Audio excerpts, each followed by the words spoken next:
नमस्कार दोस्तों, plus point के यूट्यूब के वीडियोस में आपका स्वागत है। दोस्तों मेरा नाम है निकित शाह। दोस्तों आज का ये वीडियो काफ़ी इंपॉर्टेंट है क्योंकि मैं इस वीडियो में बताने वाला हूँ टाइप्स ऑफ इन्वर्टर आउटपुट्स। हालांकि आप उसको इन्वर्टर के प्रकार भी बोल सकते हैं, लेकिन मैं टेक्निकल तौर पे बात करने वाला हूँ, इसलिए हम लोग टाइप्स ऑफ इन्वर्टर आउटपुट। जैसे आपको स्क्रीन में यहाँ पे नजर आ रहा है, यहाँ पे 3 अलग अलग प्रकार के आपको आउटपुट्स नजर आ रहे हैं। तो ये क्या है, कैसे बनता है ये आउटपुट्स, और हमारे लिए 3 में से कौन सा इन्वर्टर बेस्ट रहेगा, इसको सारी डिटेल में एकदम टेक्निकल स्पेसिफिकेशन साथ में इस वीडियो में हम लोग डिस्कस करने वाले। याद रखिएगा, वीडियो अगर पसंद आता है ना, अपने दोस्तों के साथ में ज़रूर उसको शेयर कीजिए। तो चलिए वीडियो की शुरुआत कर लेते हैं। सबसे पहले तो बात करते हैं ये इन्वर्टर चीज़ क्या है, उसको पहले समझ लेते हैं। ठीक है, अगर मैं इन्वर्टर की बात करूँ तो सबसे पहले आपको समझना पड़ेगा हमारे एसी सप्लाई को। आपके घर पे जो सप्लाई आ रहा है, आपके घर पे जो पावर दे रहा है, गवर्नमेंट हमें जो पावर सप्लाई दे रही है, जिसका बिजली का बिल आ रहा है, वो हमारे कौन सा सप्लाई रहता है? एसी सप्लाई रहता है, जिसको टेक्निकल तौर पे हम लोग अल्टरनेटिव करंट बोलते हैं। दूसरा करंट रहता है जो बैटरी से हमें प्राप्त होता है। बैटरी से जो भी हमें करंट मिलता है या बैटरी से जो भी पावर मिलता है वो रहता है डायरेक्ट सप्लाई, यानी कि डीसी सप्लाई। ये दिखने में कुछ इस प्रकार से रहता है। अल्टरनेटिव करंट की थोड़ी सी बात करूं तो ये ऐसा रहता है कि ये धीरे धीरे चालू फिर बंद, फिर चालू फिर बंद, फिर चालू फिर बंद, ऐसा 1 सेकंड में 50 बार होता है, इसलिए हम लोग उसको बोलते हैं 50 हर्ट्ज। लेकिन डीसी में ऐसा कुछ नहीं होता, एक बार चालू तो चालू, बंद तो बंद, सिंपल। अभी बात करते हैं इन्वर्टर की। ये इन्वर्टर क्या चीज़ है और कैसे काम करता है। तो जैसे मैंने बताया कि बैटरी क्या है, वो डीसी सप्लाई है, और इन्वर्टर जो है उसका काम हम लोग को समझने के लिए, तो ये जो डीसी सप्लाई का बैटरी है वो इन्वर्टर के साथ में जोड़ा जाता है। ठीक है, बाद में क्या होता है कि हमारे घर का जो भी लोड रहता है, जैसे कि लाइट हो गया, फैन हो गया, बल्ब हो गया, जो भी चीज़ है जिसको आप इन्वर्टर पे चलाना चाहते हैं, इन्वर्टर के जरिए आउटपुट उसको दिया जाता है, जिसके जरिए हमारे घर की जो चीज़ें हैं, इक्विपमेंट जो है, अप्लायंसेस जो है, चलते हैं। यानी कि टेक्निकल तौर पे इन्वर्टर ने क्या किया, डीसी सप्लाई लिया, कहाँ से? बैटरी से, और उसको कन्वर्ट किया एसी में और हमारे घर की चीज़ों को चलाया। इस वजह से इसका नाम है इन्वर्टर, यानी कि डीसी सप्लाई को एसी सप्लाई में इन्वर्ट करने वाला एक सर्किट, इसका नाम है इन्वर्टर। अभी बात करते हैं इन्वर्टर के प्रकार के, लेकिन उससे पहले हमें कुछ समझना पड़ेगा एसी और डीसी को थोड़ा डिटेल में। डीसी की अगर मैं बात करूं तो डीसी सप्लाई में जैसे मैंने बहुत ही सिंपल तरीके से बताया कि ये चालू रहेगा, यानी कि सप्लाई चालू रहेगा तो ये लाइन ऊपर की तरफ दिखाई देगी, सर्किट बंद रहेगा तो नीचे की तरफ लाइन, यानी कि चालू या बंद, ऐसे 2 स्टेप रहता है। लेकिन अगर मान लो कि करंट में कुछ चेंजेस किया तो ये लाइन पे क्या इफेक्ट होगा। मान लो कि यहां पे अभी जो करंट आपको नजर आ रहा है वो 5 एम्पियर का है। मान लो कि मैंने 3 एम्पियर का करंट पास किया तो क्या होगा, लाइन थोड़ी सी नीचे हो जाएगी। इसी जगह पे 7 एम्पियर का करंट पास किया तो लाइन थोड़ी सी ऊपर चली जाएगी, यानी कि लाइन के अंदर आपको डिफरेंस नजर आएगा। लेकिन मैग्नेट्यूड यानी कि साइन वेव में कुछ दिख रहा है क्या? नहीं। यही अगर मैं एसी सप्लाई की बात करूं तो एसी सप्लाई कुछ इस तरीके से दिख रहा था, करेक्ट। इसका मतलब क्या है, ये एक बार में मतलब एक तरफ जाता है सप्लाई, दूसरी बार में ये जो एक तरफ गया सप्लाई, दूसरी बार में ये दूसरी तरफ सप्लाई जाएगा, यानी कि ऐसा सप्लाई, फिर ऐसा, फिर ऐसा, फिर ऐसा, फिर ऐसा, फिर ऐसा, इस तरीके से बार बार अपनी पोजीशन चेंज करता है। ये बार बार चेंज कर रहा है ना पोजीशन, इसलिए उसको हम बोलते हैं अल्टरनेटिव करंट। अभी हम लोग बात करते हैं इन्वर्टर के आउटपुट के प्रकार की, यानी कि जो इन्वर्टर तो समझ में आ गया, इन्वर्टर क्या काम करता है वो भी समझ में आ गया, लेकिन इसका जो आउटपुट रहता है ना उसमें कुछ अलग अलग प्रकार रहते हैं। हालांकि उसको आप इन्वर्टर के प्रकार भी गिन सकते हो। चलो उसको जरा डिटेल में समझ लेते हैं। वो समझने से पहले जानकारी के लिए बताओ तो हम लोग ने ऑनलाइन में बहुत सारे कोर्सेज चालू कर दिए, जिसमें इलेक्ट्रॉनिक्स है, इलेक्ट्रिकल है। इलेक्ट्रॉनिक्स में भी सर्किट रिपेयरिंग, सर्किट डिजाइनिंग, वो सब कवर अप होता है। इलेक्ट्रिकल के भी कोर्सेज है जिसमें RLC, PLC, ऑटोकैड, फिर प्रोग्रामिंग के भी कोर्सेज है उसके रिलेटेड। एयर कंडीशन का कोर्स है, सोलर पावर का है, मोटर रिमाइंडिंग का, इलेक्ट्रिशियन का कोर्स है, कंप्यूटर को बेसिक कोर्सेज भी है, नेटवर्किंग के कोर्सेज है, CC यानी लिनक्स जैसे एडवांस कोर्सेज भी है। प्रोग्रामिंग में भी पाइथन, SQL, जावा जैसे बहुत सारे कोर्सेज है। एनिमेशन में जाओगे तो 2D, 3D ग्राफिक वैसे भी कोर्सेज है। रोबोटिक्स के भी कोर्सेज है जिसमें आर्डिनो, रास्पबेरी पाई, नोड MCU, तो मतलब बहुत अलग अलग प्रकार के और बहुत सारे कोर्सेज है। लगभग 58 से ज़्यादा कोर्सेज है हमारे पास, सारे के सारे ऑनलाइन में।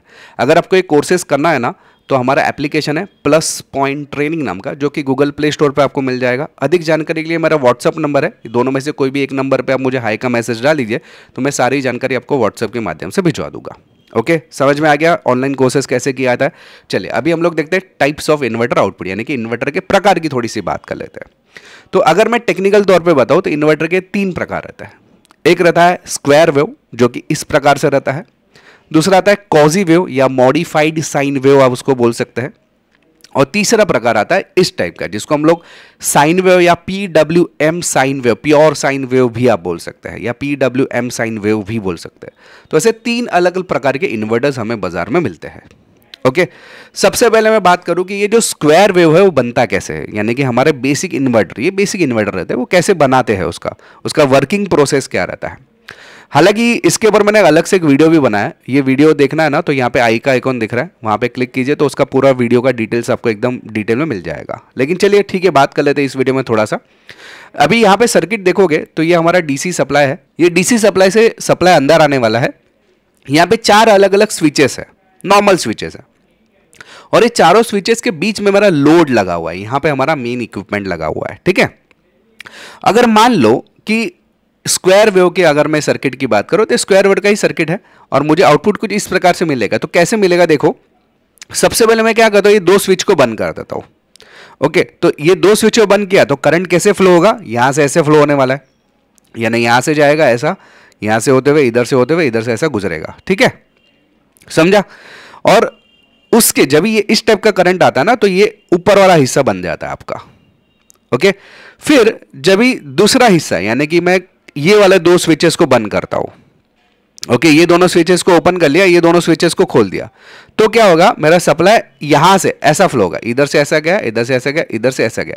पहले किधर से गया था, पहले इधर से ऐसा गया था, अभी इधर से ऐसा गया, यानी कि इसके विपरीत दिशा में गया, ये AC सप्लाई के जैसा यहां पे हुआ। तो जिसकी वजह से आपका ये वाला मैग्नेटिक रेडी हुआ, ये वाला चीज, यानी कि एक बार ऊपर से गया, यानी कि एक बार इधर से गया, दूसरी बार वो नीचे से गया डायरेक्टली, फिर वापस ऊपर से जाएगा, फिर नीचे से जाएगा, फिर ऊपर से, फिर नीचे से। तो यहां पे अगर आप वेव फॉर्म देखेंगे ना, स्क्वायर के जैसा बन रहा है, इस वजह से इस चीज को हम बोलते हैं स्क्वायर वेव इन्वर्टर। हालांकि ये बहुत ही गंदा इन्वर्टर माना जाता है, ये खाली काम चलाओ इन्वर्टर रहता है। इसमें अगर आप सेंसिटिव डिवाइसेस को लगाए, जैसे मेरे LCD TV वगैरह लगा दिया, कंप्यूटर वगैरह लगा दिया इस टाइप के इन्वर्टर में, तो 100% प्रॉब्लम आएगा, वो सर्किट जला देगा या बहुत लो चलेगा या कुछ ना कुछ तकलीफ देगा आपको। इसलिए रिकमेंडेड है कि ये वाला इन्वर्टर भूल से भी यूज मत करो, स्क्वायर वेव वाले। ठीक है, इसके बाद हम लोग बात करते हैं मतलब स्क्वायर वेव बेसिकली हुआ क्या, मतलब स्क्वायर वेव एग्जैक्टली करता क्या है कि जब यहां पे मैंने स्विच ऑन किया था ना तो सप्लाई यहां से जा रहा था, और जब भी मैंने ये दोनों स्विच ऑन किया तो सप्लाई ऐसे जा रहा है। यानी कि हो क्या रहा है यहाँ पे एग्जैक्टली लोड के ऊपर, यानी कि जो बीच का लोड है उस पर क्या हो रहा है ना असर, एक बार ऐसे सप्लाई जा रहा है और दूसरी बार ऐसे जा रहा है, जिसकी बदौलत जो हमारा सप्लाई है, जैसे AC सप्लाई मैंने बताया था ना, एक बार ये तरफ एक बार ये तरफ, इस तरीके से सप्लाई जा रहा है, जिसकी वजह से हमारा जो वेवफॉर्म स्क्वायर वेव बना था, इसके लिए थोड़ा सा मतलब AC के जैसा है, AC के जैसा चलता है, लेकिन प्योर AC जैसा नहीं है। अगर आप ध्यान से देखोगे AC धीरे धीरे धीरे धीरे चालू हो रहा है, फिर चालू, फिर धीरे धीरे धीरे धीरे बंद, फिर बंद, फिर धीरे धीरे, ये देखो आप वर्टिकल मतलब थोड़ा सा स्लैंटिंग है ये, जबकि ये चालू तुरंत बंद, फिर तुरंत चालू, फिर तुरंत बंद। तो ये जो स्ट्रेट लाइन है ना उसकी वजह से एक खतरनाक है। दूसरा आता है कॉजी वेव।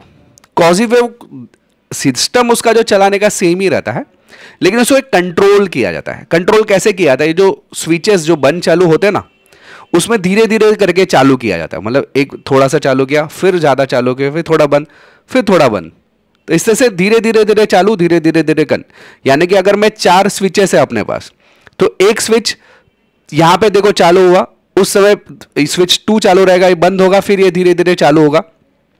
ये जब भी चालू बंद हो रहा है इस बिटवीन 3 नंबर जो है चालू रहेगा, ये जब भी चालू होगा ये बंद होगा, तो उस दरमियान 4 नंबर चालू होगा। तो ये चारों स्विचेस एक साथ में काम करते हैं कॉजी वेव में, और कुछ इस टाइप का वेव फॉर्म बनाते हैं। वेव फॉर्म नजर आ रहा है, ऐसा स्क्वायर टाइप आपको नजर आ रहा है, देखिए यहाँ पे ये दिख रहा है आपको, स्क्वायर टाइप वेव फॉर्म नजर आ रहा है ना, ये स्क्वायर टाइप वेव फॉर्म की वजह से इसको हम बोलते हैं कॉजी वेव। हालांकि ये हमारे जो आजकल अगर आप मार्केट में लेने जाओगे ना इन्वर्टर, तो आपको यही इन्वर्टर मिलते हैं, कॉजी वेव या मॉडिफाइड साइन वेव ही मिलते हैं। ये आप चला सकते हो, मतलब आपके टीवी के लिए या कंप्यूटर के लिए चलता है एक टाइम पे, लेकिन इसको ना वापरो उतना बेटर है। अगर एकदम बेस्ट चीज़ चाहिए आपको, बेस्ट, तो आप प्योर साइन वेव या PWM साइन वेव लो। ये क्या करता है ना कि हमारे जो मॉसफेट्स रहते हैं यहाँ पे उनको कंट्रोल किया जाता है गेट कंट्रोलर या कंट्रोलर PWM के जरिए। PWM है पल्स विद मॉड्यूलेशन के जरिए, और ये सेम ये जैसे काम कर रहा है ना उसी तरीके से काम कर रहा है, लेकिन और सिस्टमैटिक तरीके से। ये कैसे काम करता है मैं बताता हूँ आपको, कि ये थोड़ी देर चालू फिर बंद, थोड़ा चालू और ज़्यादा चालू, फिर और ज़्यादा चालू, फिर चालू और चालू और चालू और चालू, फिर फुल चालू, फिर धीरे धीरे धीरे धीरे बंद करेगा, फिर बंद होके फिर वापस धीरे धीरे धीरे धीरे चालू, फिर बंद। मतलब ये दो स्विचेस आपस में पहले धीरे धीरे धीरे करके चालू करके फिर धीरे धीरे बंद करेगा, फिर दूसरी दो स्विचेस धीरे धीरे धीरे चालू करेंगे, फिर धीरे धीरे बंद करेगा। ये बंद चालू वाला जो सिंबल आपको दिख रहा है, ये ब्लू कलर का जो सिंबल दिख रहा है, ये दो स्विचेस को आपस में परस्पर काम करता है ये, लेकिन एक साथ में चालू नहीं करता। धीरे धीरे धीरे धीरे करके दो स्विच मिलके चालू होता है, फिर धीरे धीरे धीरे करके बंद होता है, फिर वापस से दूसरी दो स्विचेस धीरे धीरे धीरे चालू करेगी, धीरे धीरे धीरे बंद करेगी। तो अल्टीमेटली जो सिग्नल बनता है ना, वो कुछ इस प्रकार से बनता है।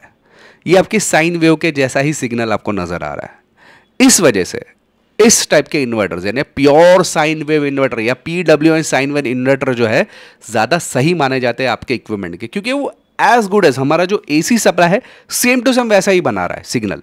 कॉजी वेव वैसा बना रहा है, कॉजी वेव में ऐसा सिस्टम बन रहा है, लेकिन प्योर एकदम प्योर नहीं है, इसमें थोड़ा बहुत तो नुकसान होता ही है, चल जाता है, लेकिन अपना काम चला हुआ है तो चल जाएगा। लेकिन ज़्यादा अगर अच्छा क्वालिटी का चाहिए तो आपको इस टाइप का प्योर साइन वेव लेना पड़ेगा। कुल मिला के अगर मैं बात करूँ, हमारा जो स्क्वायर वेव रहता है, ये वाला स्क्वायर वेव है, ये हमारा कॉजी वेव है, और हमारा ये PWM यानी कि साइन वेव है। तो सबसे बेहतरीन साइन वेव है। अगर ये महंगा पड़ता है आपको तो कॉजी वेव भी आप ले सकते हो, उसमें कोई दिक्कत वाली बात नहीं है, ठीक है। मतलब क्वालिटी में थोड़ा बहुत आपको अंतर मिलेगा, लेकिन ज़्यादा बेहतर है साइन वेव PWM। तो आई होप कि दोस्तों ये तीनों जो प्रकार है इन्वर्टर के, उसमें से कौन सा आपके लिए बेहतर है और कौन सा ये जो इन्वर्टर सर्किट कैसे काम करता है वो आपको डिटेल में समझाया रहेगा मैंने। अगर आपको ऑनलाइन कोर्सेज करना है तो मेरा व्हाट्सअप नंबर है, उसमें मुझे केवल हाई का मैसेज डाल दीजिए, तो मैं सारी जानकारी आपको व्हाट्सअप के माध्यम से भिजवा दूंगा। याद रखिएगा, मेरे अगर आपको वीडियोस पसंद आ रहे हैं तो अपने दोस्तों के साथ में ज़रूर शेयर कीजिए। अगर आप नए हैं चैनल के ऊपर तो सब्सक्राइब का बटन दबा के बेल का आइकन दबा दीजिए, ताकि मेरे जो भी नए वीडियोज़ आएगा उसका नोटिफिकेशन आपको जल्द से जल्द मिल जाए। चलिए इस वीडियो में इतना ही। Thanks for listening.